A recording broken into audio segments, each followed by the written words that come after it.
Goedemiddag en welkom bij het Nieuws in het Kwad. Op de Alsaan bij de Jouwer is van de middag de bliksem inslaan in een auto en in de diek. Terug opspattend asfalt rekken 2 andere auto's kan scheren. De rekken het hier verwoenen, wolens die er kilometers file. Bij de inslag wie een grutte flits te sjen, stikken asfalt binnen terug de klap uit de diekslaan. De bestuurders binnen maar de skrik vrijkaan. Nou, wij zijn eerst nog een tijdje blijven zitten en dat is achteraf is dat blijkbaar goed geweest. En wij waren eigenlijk perplex. Terug het ongemak ontstie een grutte verkeersopstopping. De skeer aan het asfalt van de A1 valt ta. Rijkswettersteert zal de gaten jong dichtmaatje. De Frieske moeder die het loft onderzoekt en de Rijnwetter van maakt, kan misschien in de hoorn van Afrika een drinkwetter helpen. En daarom binnen de moeders onbeen onhelporganisaties. De testmoenen bij Ljouwert is hartstikke en kan per dag 8000 liter water produceren. Lucht komt via roosters binnen en terug condensatie worden dat water drippen. Een uitkomst voor de miljoenen mensen die het op dit staat grut verlet hebben van geen drinkwater in de hoorn van Afrika.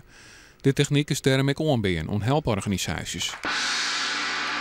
Ja, en dan is uiteindelijk de reactie fantastisch, hartstikke mooi, prachtig systeem. Je hebt verder niks nodig, het maakt water uit lucht. Maar we willen eerst zien dat er een aantal draaien voordat we van die dingen gaan gebruiken.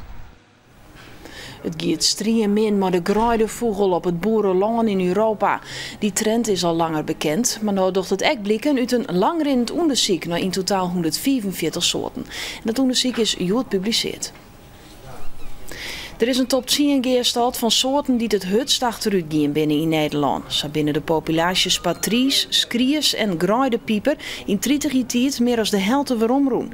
En ook het aantal liepen is minder als eer. Van Friesland lijkt de situatie krijgt wat beter. Dat komt door die integrale aanpak, samenwerking tussen boeren, vogelwachters, jagers, natuurbeheerinstanties en iedereen die zich inzet voor die gruitvogel.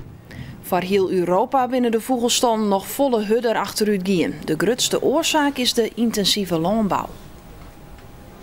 Een zongkunstenaar had van de middag in het midden van het Dragsterplein in Ljouwert een leeuw maken. De leeuw is de mascotte van Leeuwarden Vrij Baan. Een project van de gemeente Ljouwert, Rijkswettersteert en de provincie om de bereikbaarheid van Ljouwert te verbeteren. Zond te begin van de week we onder het Dragsterplein werken. De grote renovatie dwarrelt oral hier.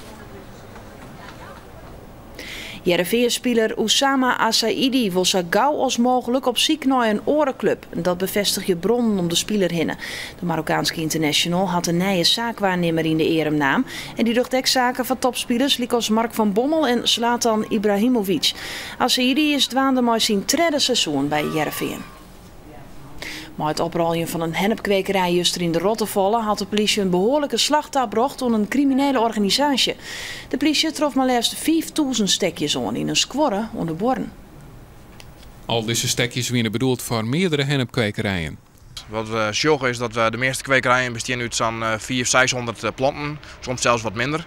Dus die 5000 stekjes die gaan net naar één hennepkwekerij, maar die gaan dus naar volle meer. De 4 verdachten, waarvan de meeste uit Friesland, bleven nog zeker 3 dagen vastzitten. Er ben ik verschillende auto's aangetroffen. De politie onderzoekt dat de auto's kocht binnen een verzinnen yield van een hennepkweek. Is dat het geval, dan worden ze in beslag genomen. En dan zorgen we nog naar de waarsverwachting. Er hing het op dit stuit nog een Rijngebied toe Friesland, maar stevige tongenbuien. En wat later en vannacht komt er op een gebied maar Rijn of lichte Rijnoor.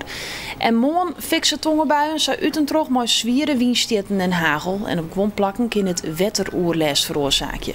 Het is morgen maximaal 19 graden. En dit wie het Nieuws in het Kwad. Meer Nieuws in uw joert van 6 uur. Heel graag dadelijk.